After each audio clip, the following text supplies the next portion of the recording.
Iya,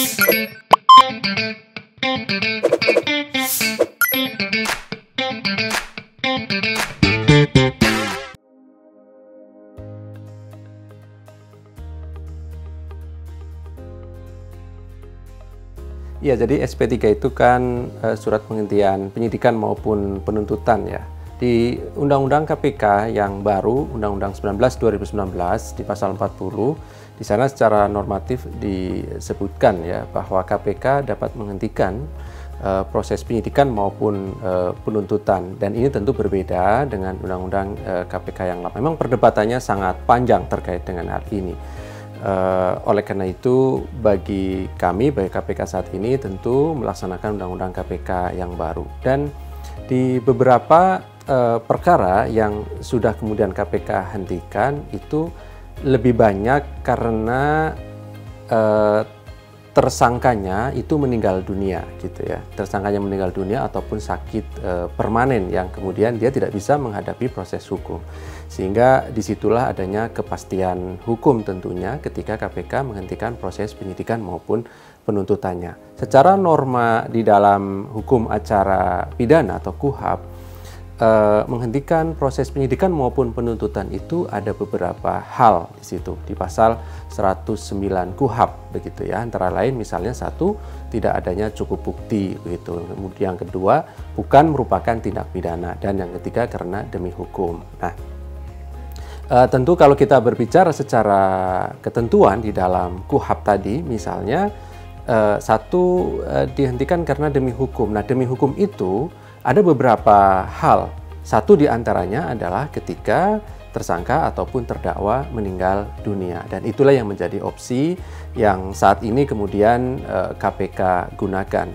KPK menghentikan proses penyidikan maupun penuntutan karena tersangka ataupun terdakwanya meninggal dunia ataupun sakit permanen berdasarkan ketentuan dan pendapat dari ahlinya tentu di bidang kesehatan. KPK sudah memiliki kerjasama dengan pengurus besar ID misalnya. Ketika kemudian ada surat keterangan dari dokter yang menyatakan tersangka ataupun terdakwa sakit permanen dan tidak bisa menghadapi proses hukum, maka tentu kemudian kasusnya ataupun perkaranya dihentikan.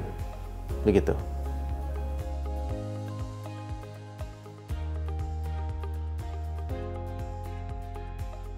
Ya, di ketentuan pasal 77 KUH pidana atau KUHP itu di sana dinyatakan bahwa hak untuk menuntut seseorang itu gugur ketika meninggal dunia terdakwanya, ataupun tersangka tentunya.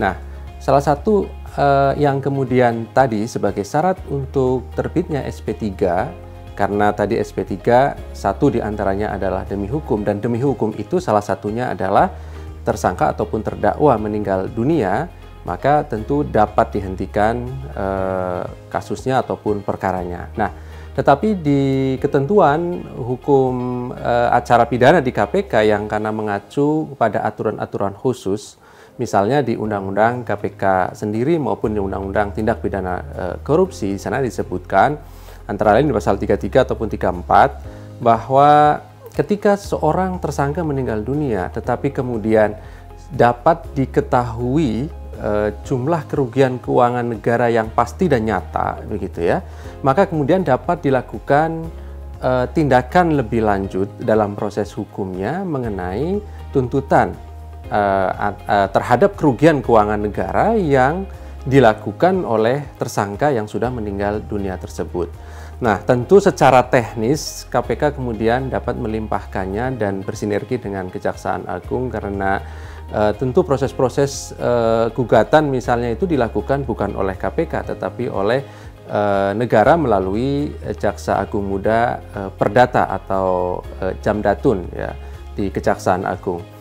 KPK pernah dalam satu perkara, yaitu di dugaan korupsi pada saat itu di Makassar atau Sulawesi Selatan, satu tersangkanya meninggal dunia, tetapi kerugian keuangan negaranya sudah dihitung gitu ya, oleh instansi yang berwenang, dan itu sudah nyata jumlahnya, sehingga kemudian dimintakan pertanggungjawaban untuk menggantikan sejumlah kerugian keuangan negaranya itu kepada keluarga ataupun ahli waris dari tersangka atau terdakwa yang sudah meninggal dunia tersebut, dan kemudian dibayarkan. Dan berikutnya perkara tersebut tentu selesai. Ketika kemudian tidak dapat dilakukan secara kooperatif oleh keluarga maupun ahli warisnya, maka tentu dapat dilakukan melalui mekanisme gugatan secara perdata. Sekali lagi, tentu bukan KPK yang melakukan, tetapi KPK melimpahkan berkas perkara tersebut kepada Kejaksaan Agung untuk dilakukan gugatan terhadap keluarga maupun ahli waris dari tersangka ataupun terdakwa yang